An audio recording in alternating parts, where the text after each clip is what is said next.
Okay, now then, Standard 1, CDIO as context. Now, what does that mean?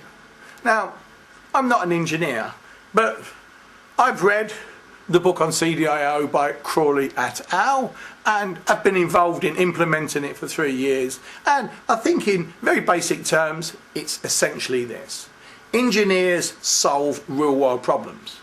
Many of these problems they may invent themselves in the sense that they think, well, we could improve something, buildings, facilities for handicapped people, whatever in some way. So think about the process of how it works. You've got to generate some ideas, you've got to look at things in some new ways, which is one of the things that design thinking now at the Poly is seeking to encourage and develop. So engineers conceive things. Now, once you conceive things, that doesn't mean that you've produced anything. You then have to do some designing and prototyping. And eventually you may get to the stage, if it's viable, to actually implement it and try it out in the real world. And if it works, then you operate it.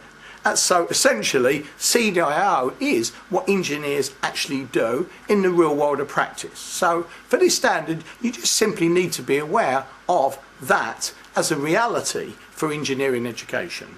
We conceive, we design, we implement and operate complex engineering systems.